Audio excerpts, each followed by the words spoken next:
particularly soggy day here in the UK, very grey, and looking forward to tomorrow when the sun is going to just be basking down on top of us.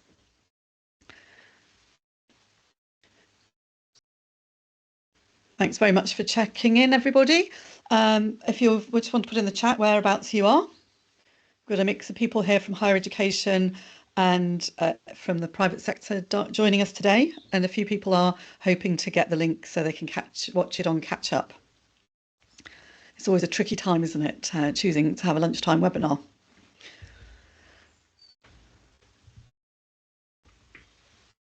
So I'm just going to, I think, crack on and welcome everybody. So today is Wellbeing 101. It's my systems approach to wellbeing, specifically for engineers. Now, I know that some people will be familiar with the previous webinars that we've done, and of course you may have joined a few before. The recordings are available on our YouTube channel. Before we go deeper into a systems approach, just want to do a little bit of catch up for people and bring in some of the powerful research that is illustrating why engineers particularly need early personalised wellbeing support. In 2024, Joanne Tate completed a landmark PhD. She's based at Robert Gordon University, and her PhD was titled "It's Stress Gym, but Not As We Know It." You may not all be Trekkies, but I think that's a phrase that you may be familiar with. Joanne's PhD looked at the mental health and well-being of engineering students, undergraduate students, and her thesis highlights some of the points around that engineers recognise instantly, that during your engineering training as an undergraduate, you most likely have had the highest number of contact hours of anybody, 25 plus hours a week, plus all that external project work, hours wrangling with thorny challenges. And Joanne's PhD came from her experience supporting students, and she noticed that very few undergraduate engineers crossed the threshold of her office. And when they did cross the threshold, they had significant stress and anxiety, but they just were not reporting it until it was really late in the day, too late to do something simple about it. And so we met online around 2020, 2021, when I was looking for some literature that would help me understand the experiences of people in early career research careers, PhD students, doctoral students. And I was approached by Jane Andrews to do some work for the Warwick Manufacturing Group. And in the search for literature, I came across Joanne's exploratory research for her PhD, and that's when we started connecting. And you may be aware of the fact we ran a one-day workshop up at Aston earlier last year. So the PhD that Joanne undertook showed that the students were normalising stress as part of the culture, and those of you in the private sector might be familiar with that as the way that engineers get on with their work, and they work harder and harder and longer hours. But quite often they fail to notice the early indicators of stress and strain on them. They're less likely to access mental health support or wellbeing services, and they normalise those symptoms of fatigue and the disrupted sleep patterns, that they're just overthinking things. And so Joanne and I really started connecting the work we were doing and then looking at the approaches which had a lot of commonality. So the literature review that I undertook for WMG found that before 2021 there were very few papers. There was a review paper, maybe around 2018, there were 19 pieces of work that reported on mental health and well-being, and those phrases were used interchangeably, and most of them were within one institution. 18 papers, it's not many at all. So why is it that it's just not well studied? But also, one of the things that really stood out for me and the team at WMG was the perhaps inappropriate approaches to helping engineering researchers tackle well-being and what it really meant. They weren't connecting with it. There was no pragmatic, straightforward approach. And it really hit home that we weren't really about prevention. It was all about sticking plasters. So the key findings are summarised here. The literature was really small. It wasn't solid. It wasn't large scale. There was a really small population in one organisation. And unless you're doing that kind of research in an engineering focused way or an institution, you're really not going to get a large number of engineers that are really going to help you. So it's an understudied community. But also that whole description of what the wellbeing and mental health means in the research community are pretty patchy. Even in Millicef's work in 2021, she didn't have enough engineers in her cohorts to really say anything specific about them. People get confused about calling it mental health and well-being. Are they the same? Are they different? And what is it about stress? And so it really is. It's been this silent problem in engineering. And the work that I was doing with WMG highlighted that the summary poster that Sussex produced for the Office for Students, when we went through all their recommendations for action, they weren't things that our engineers were curious or interested in trying. They didn't want to do colouring, they didn't want to do mindfulness activities. And so they didn't want to be labelled as needing to do something specifically. But the thing that really stood out was that nobody had explored how the differences in individual psychology affected a person's well-being. None of those pieces of work had looked at it. And it wasn't until last year that I found a research paper that allowed people to think about what was your trigger for feeling like you were wearing concrete boots, because it's going to be different than the triggers for me. And I want to share with you some examples of that today. I want to share with you the foundations of a system-based approach to wellbeing, and I'll be curious to hear what you think of later or maybe afterwards. So our systems-based approach is to think about what are the inputs, what's the data, what's the research I can understand and learn about? Do we know where we are? What is it about the place that I work or the culture?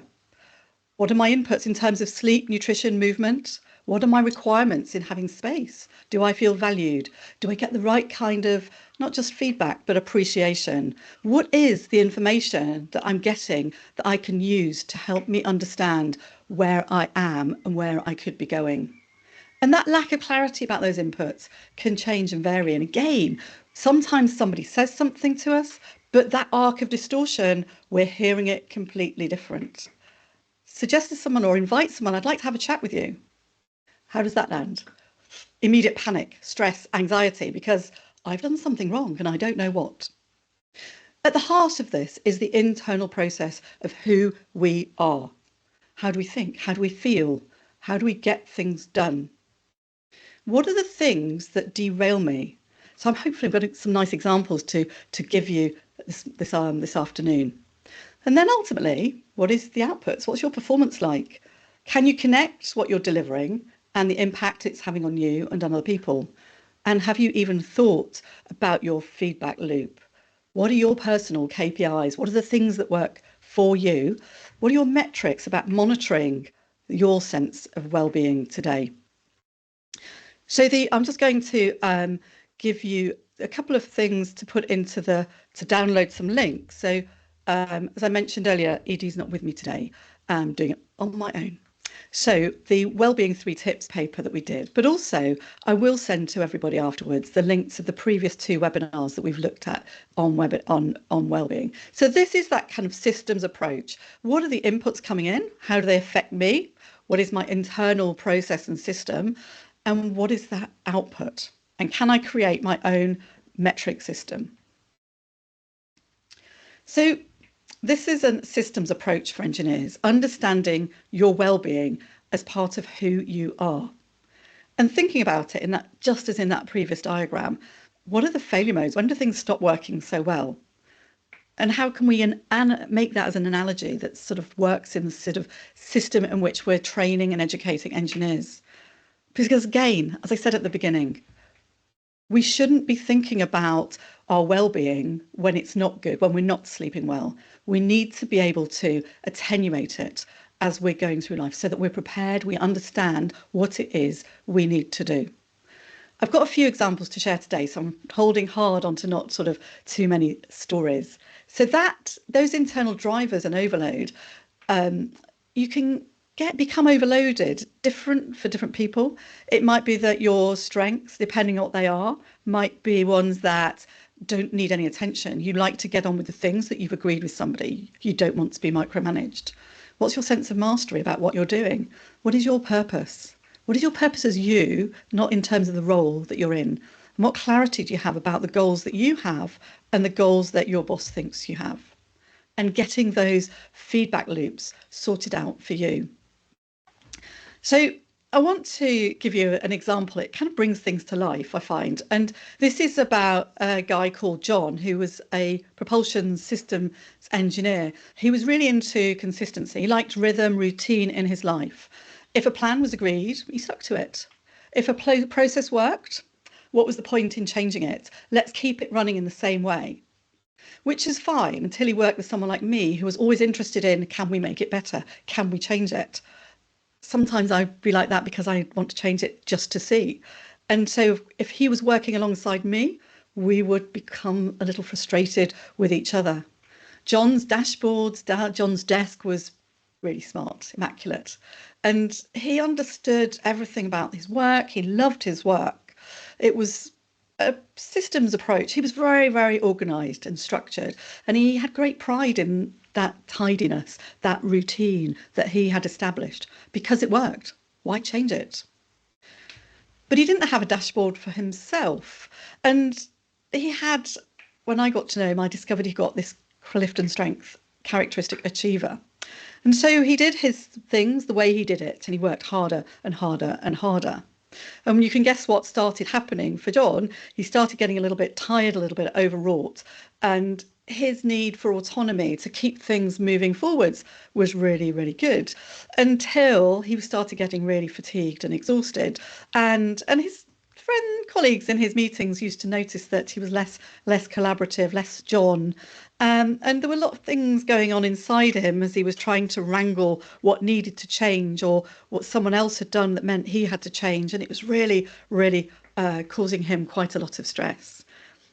And he also had this saboteur living in his head. I'll talk about saboteurs in a moment. But it's a saboteur who was a stickler. Things had to be done the right way. And he knew that things worked. And that sense of drive, but also it began to derail him. And he didn't know how to get out of it because he'd never really looked at himself in terms of a framework of what drove him, what made him do things the way he did. And so when we met, we used a couple of the tools that I will talk about, Clifton Strengths and Saboteurs, about helping him to understand the things that were challenging him and exhausting him. And so it's not just around him and himself, but it's the space in which he sits in the organisation and the culture. How much does that culture embrace change and experimentation? And so when things collide, that's when people start to get ruffled and frustrated and irritated and anxious. So when we can start understanding how these things all work together, we can appreciate how much we can change and shift so it works for us. And those tweaks can be really, really small. So people who've got consistency, Clifton Strengths consistency, have this drive to do things the same way because they've worked. What I've learned, though, working with people with consistency, it's right at the bottom of my profile, is actually by acknowledging the need for consistency and my need for variation, actually just something really small and changing a direction and a conversation and having that exploration, would it be better if? Doesn't matter if we decide it's not better if. It just means we've had that conversation. My curiosity and drive to try something different has been honoured. So how can we create a map for that internal system about how we're doing things? How can we understand the strengths, what the drive that our strengths and innate talents give us? What are our behavioural processes? How can we understand and work with those better? So think about your internal drivers as the things that motivate you as an engineer. The ownership of your tasks, for example, having a meeting space that enables creativity, and decision making to be done in a particular kind of way, collaborative, or is it delegated? Do you have that delegated authority to be in charge or have ownership of what it is you're doing? Having an appreciation how your Clifton strengths has, I like to think of them as like these individual processing units, a bit like plug and play Lego techniques, where we can start understanding how we can change how things work.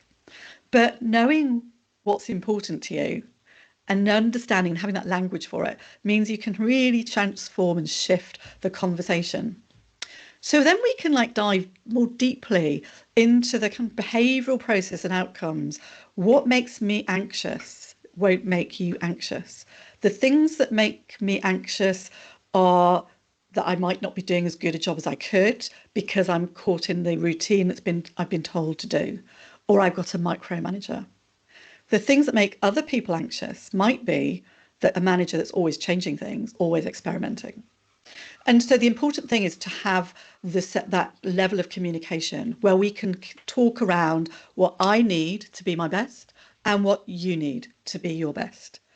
And a language that's common, that we both understand, enables us to manage the frustration, the irritation, anxiety, the stress, and how things can then start crumbling down. So you start going to work wearing your concrete boots.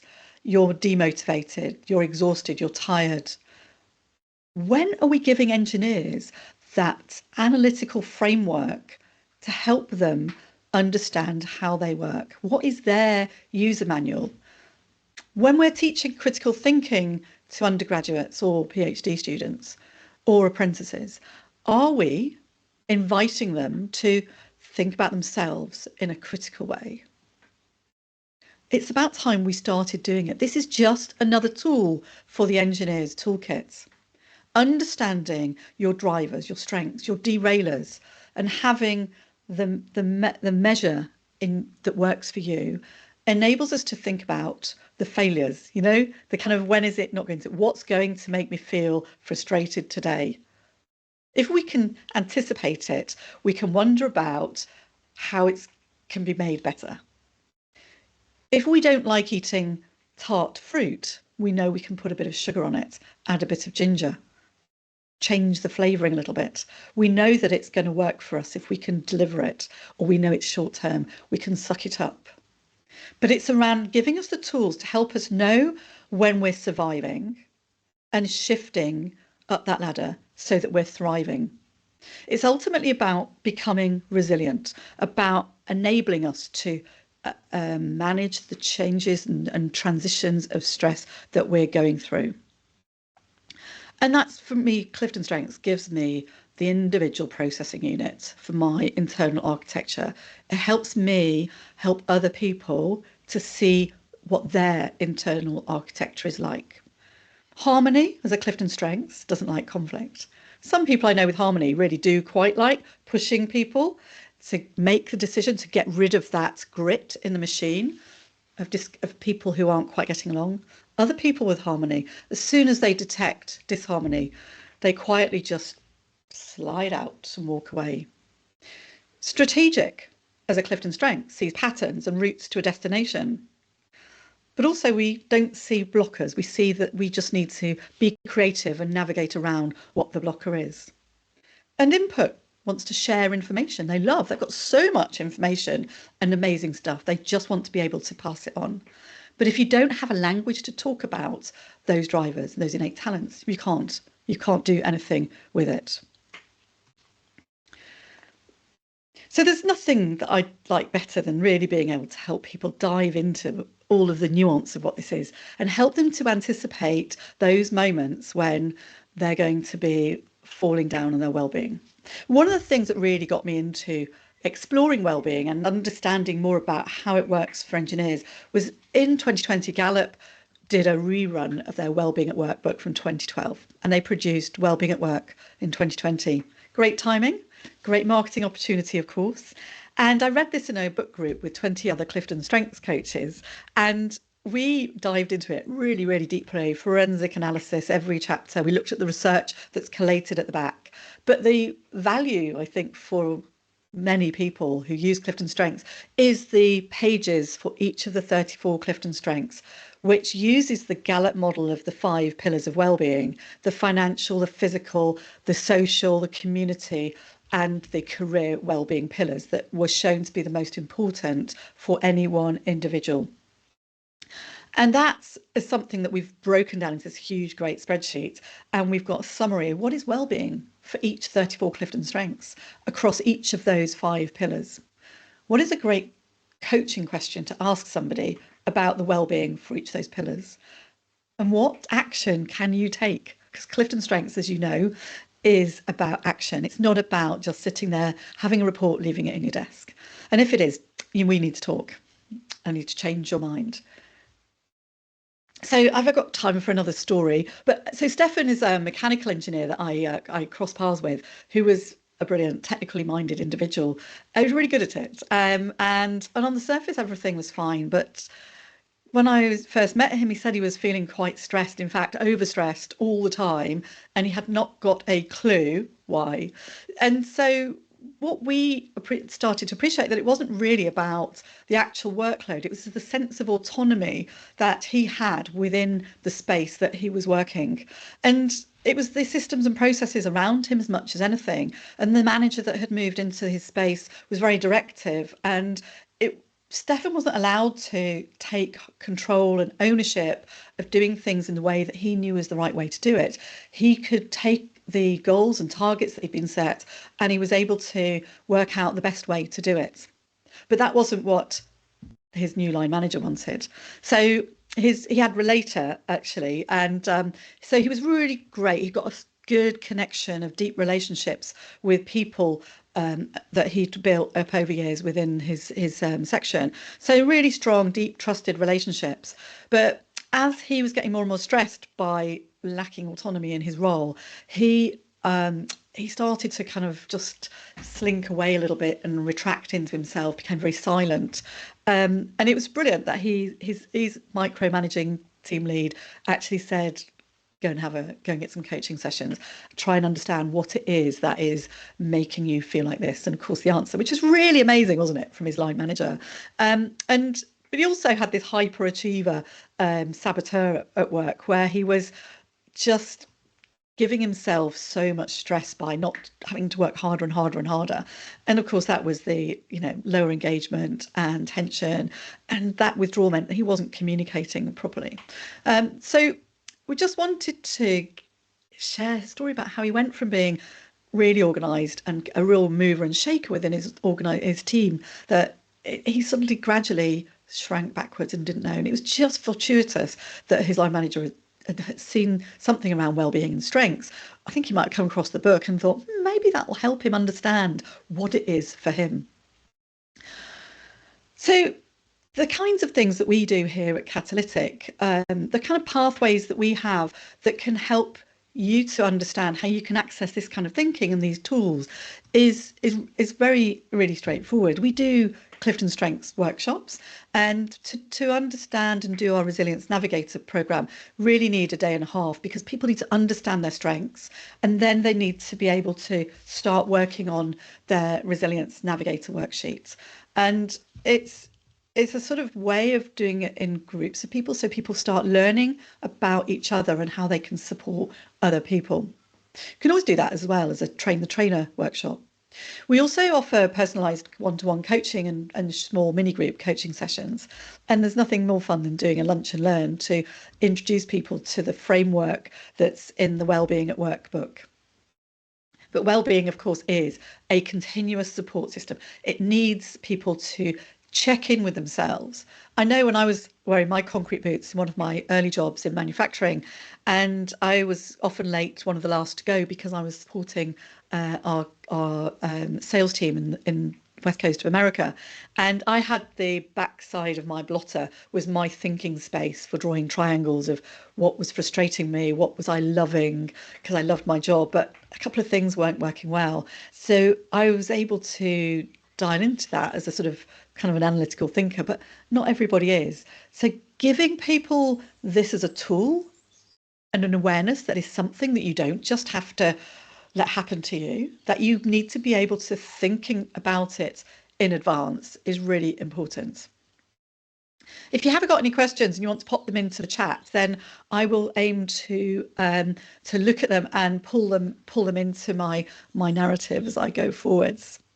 And so what I'm wanting to do here is get you to think about that wellbeing and mental health supports and programs are not about putting a bit of band-aid onto someone who's feeling a bit run down, feeling stressed, has got too much going on in their life.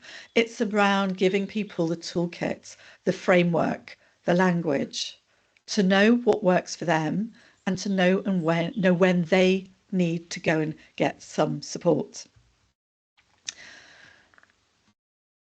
So the kinds of activities and tools that we use are the Clifton Strengths tool, but also the Positive Intelligence Saboteur program, which I have found the engineers I've worked with using the saboteurs, people connect with it and engage with it in a way that initially really surprised me. So the saboteur program is from Positive Intelligence. It's a free assessment. You can get trained to do it. And there's also an app that you can then buy into, which is not cheap, but it allows you to start noticing yourself. But it is a process of connecting to your saboteurs, noticing a saboteur in action and catching it and reining it in. And I know people who give their saboteurs names.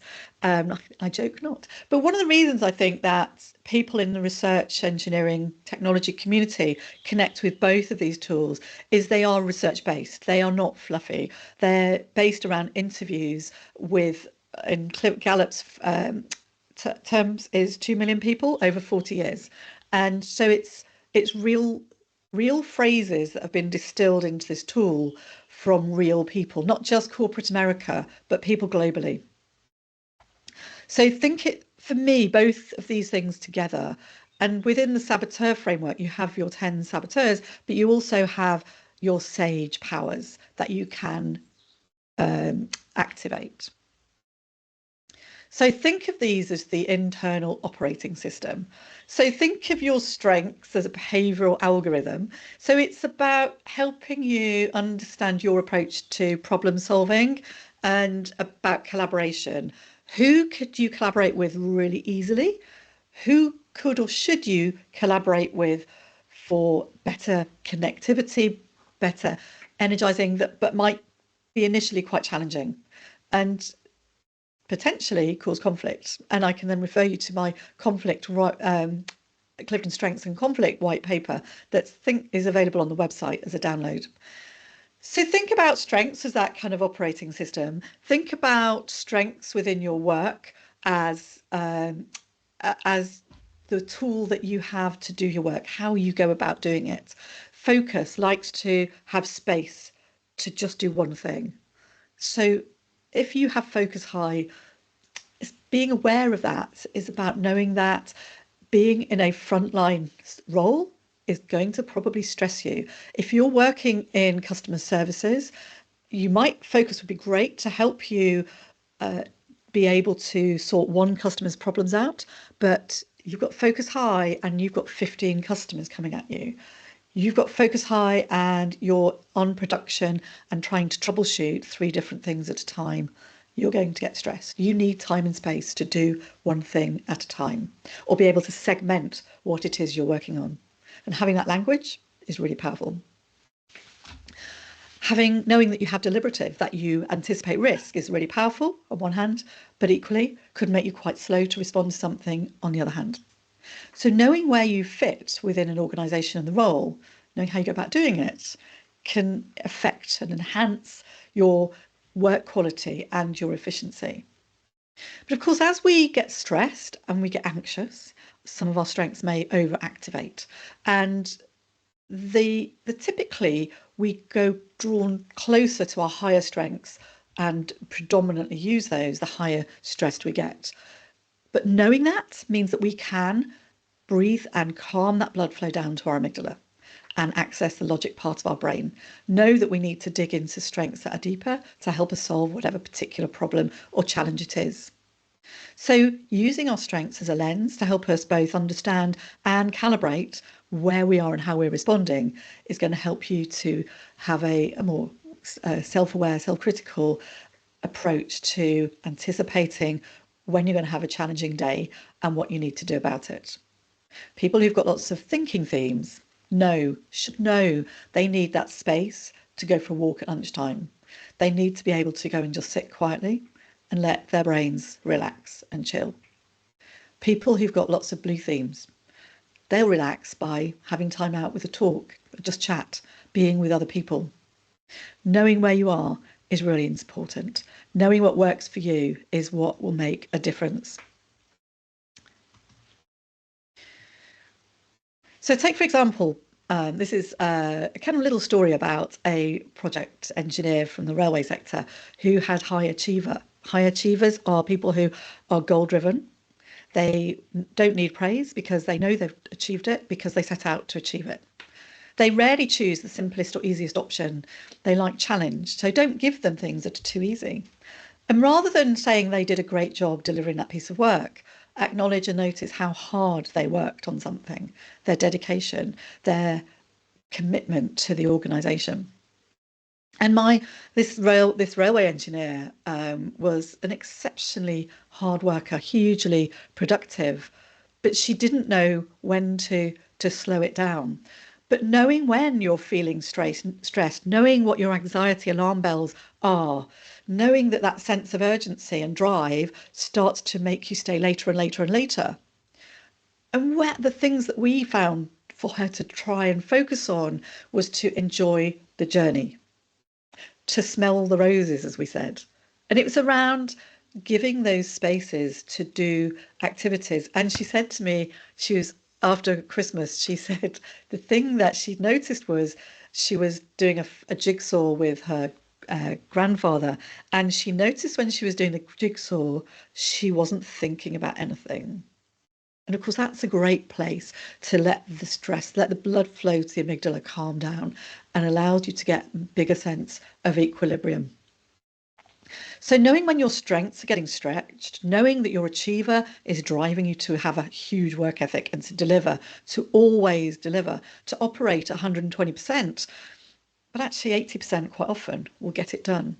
So she started learning the signals for her that meant she was not sleeping very well, that she felt guilty when she was having time out, and that she then needed to give her achiever a bit of strength recovery, allowing it to relax back into a neutral state by giving herself specific personal targets that were not easy.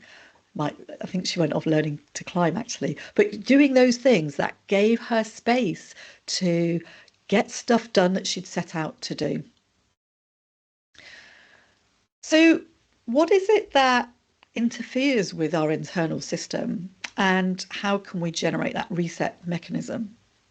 So I mentioned the saboteurs earlier. I don't know if anybody is familiar with the saboteur tool and framework. It's a fairly short assessment, and your saboteurs, unlike your strengths, do change. Different things come upon you at other than depending on your situation, and a saboteur can just raise its head and grab you by the scruff of the neck and really start causing you stress, irritation, anxiety. And one of the saboteurs I find that engineers in particular are totally shamed. Some of them don't like the pleaser saboteur, but I've also come across people who've got the victim saboteur who are utterly ashamed by the idea that they have victim as a saboteur. And it's not something they ever want to talk to about colleagues. But they are very aware that they come across as victim. Definitely worth watching a few videos around it from Hameen Shazad. So saboteurs, I like to think of them as our failure modes. It's the kind of mental habits that can take over from us at times. But it very much is like, the Tom Peters chimp in your head that grab hold of you, shake you about and make you behave in a certain kind of way. And those are the ones that are really causing you those negative emotions. And for me, one of my big saboteurs is my controller, is around not so much about creating rigidity around about a particular process, but it's like I know the way to make something work, and I have a tendency to go, yes, we need to do this. Clifton strengths, I've got command, I've got self-assurance, and I've got belief, and they get supercharged together to really make me come across sometimes when I'm just excited as forceful. So knowing that my controller saboteur is my number one means that I can think and really focus on giving myself that opportunity to calm down the blood flow to my amygdala. Whether it's gives you these kind of like techniques of rubbing your fingertips. I am more of the side of the desk person, to just sort of connect and focus on the side of the desk, that it's smooth and shiny on the front and a bit more rough on the top. And that gives me those moments, those deep breaths of just do we really need to be doing that? Maybe not. Can I change the way I share my insights, my energy, my enthusiasm, my thoughts about what is the right way to do something?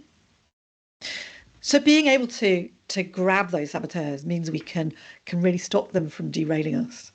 And once we start being able to do that, the noise that we get in our heads from our saboteurs gets sort of calmed down.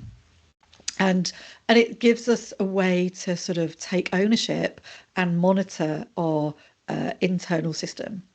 And daily practice is one of the things that Hameen recommends to people. Just conscious of the time, because I like to finish my webinars before the top of the hour, so that people have time to move on to their next website, but also we get a bit of time to have a chat. So this was a story about a controller in a laboratory, and so I think I'll leave that there, because I kind of talked about the controller a little bit. So the positive psychology approach, positive intelligence approach, and the saboteur has the 10 saboteurs, but also these inner sage powers, as they're called. And these allow you to have empathy towards the person who's irritating you. The frustration that you might feel is understand. And I think for me, one of the phrases that, or activities that, when I was doing the training, that really caught me was when somebody's frustrating me beyond belief, or irritating me, whoever that might be, is imagine them as a 5-year-old. What is their essence of who they are?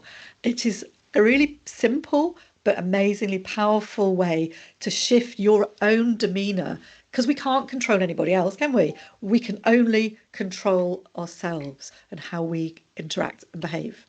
And so having empathy for the person who's having to deal with you is massively powerful.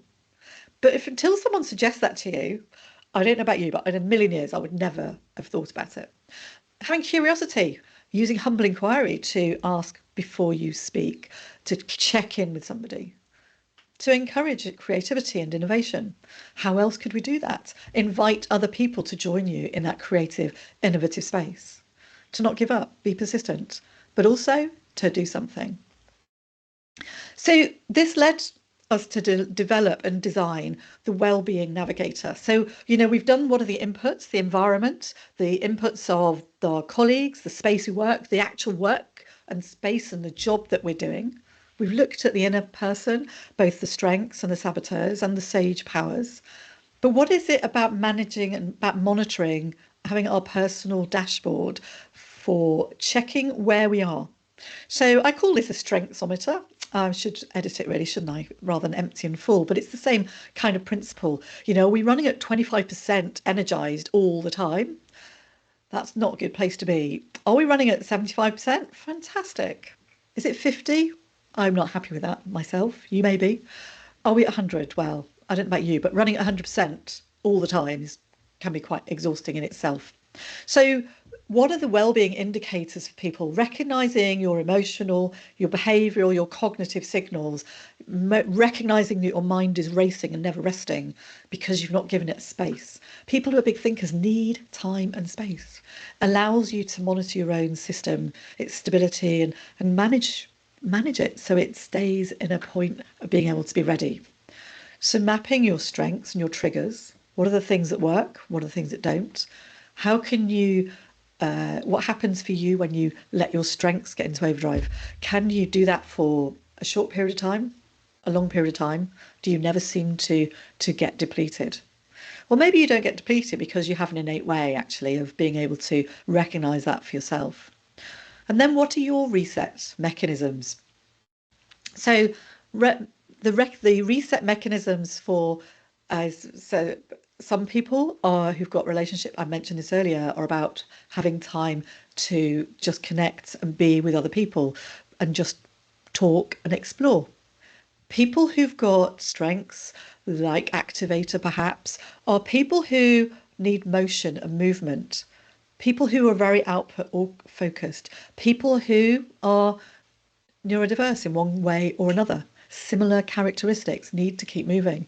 What I've learned is that with activator, sitting on a swing seat is amazing.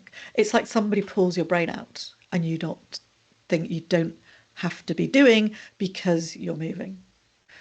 Doing something practical for people who are inveterate doers. They get energy by having a small project or task to work on. But knowing what works for you allows you to recharge. And I think if you think about it, like the kind of what is your early warning system, and if you think about this is a bit of an analogy around, you know, if we're continually, if a structure is vibrating all the time, if we're on a train and the track has got a bit of a grit on it and it starts getting a flat on the tire and it starts wearing the bearings more, and things are going to deteriorate, they're not going to get better. So monitoring the vibration gives us a sense of awareness that something might not be working. So getting your own indicator.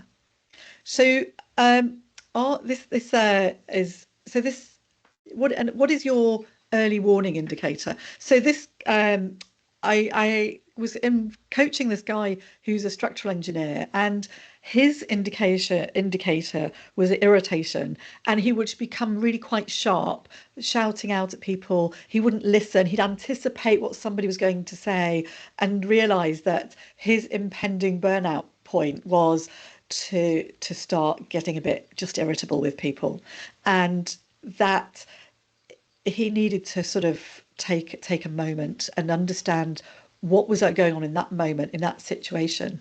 And his big saboteur was stickler, like having the quality and the control. And it was like the sort of analogy that he came up with was that as a structural engineer, it was the stress fractures in the structures and beams.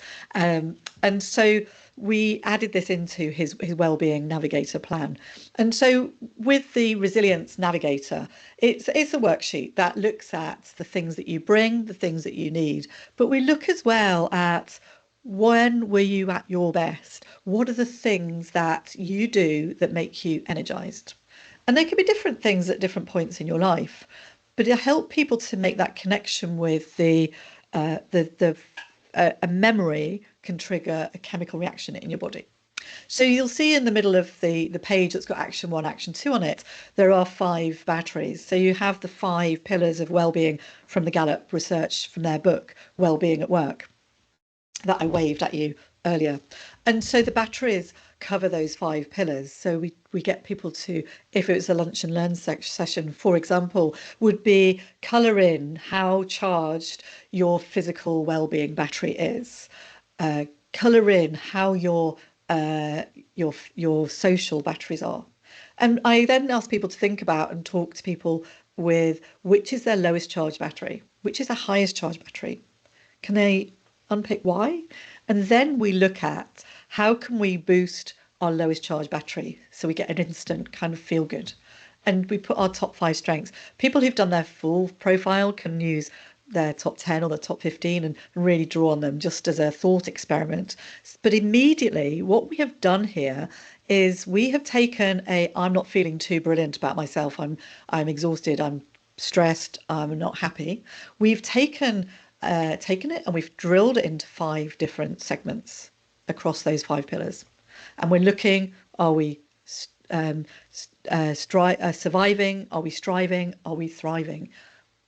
Where are we on those batteries? And sometimes it's really insightful if you're working with a big group, if you're doing this in your organization, if you're having a town hall meeting, for example, is to use a Slido or a Mentimeter and put up, where are you? How do you feel today? What's your overall well-being on a scale of 1 to 10? It's anonymous. It's really insightful. I did this with a group of 50 oil and gas engineers.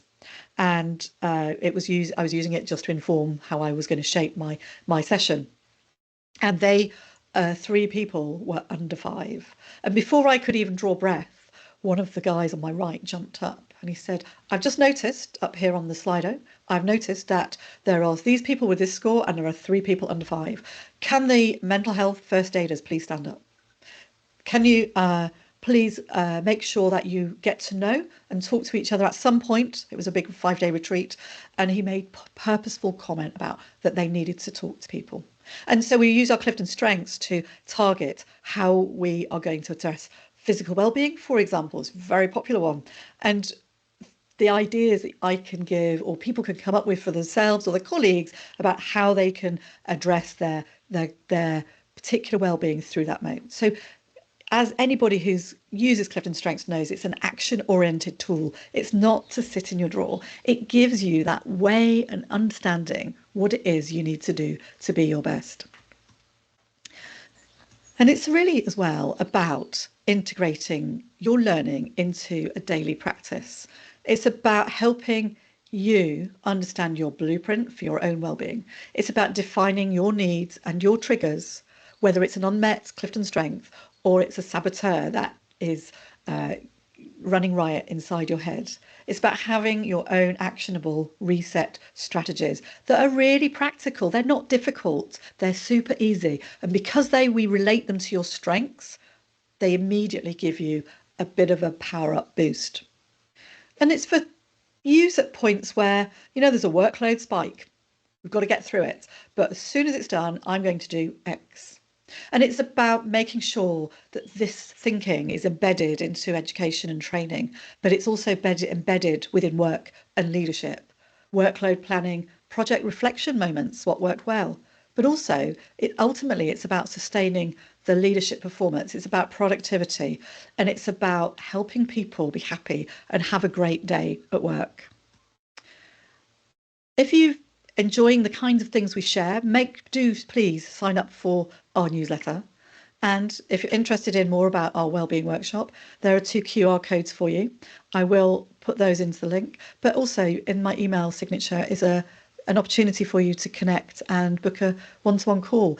I love talking with people about Clifton strengths and wellbeing and helping to understand what works for you. And that's what I've got to share with you this lunchtime. I hope you've enjoyed it and found it useful, and I'm looking forward to taking any questions and expanding the conversation. I'm going to stop sharing my screen. I'm also going to stop recording, if that's even possible.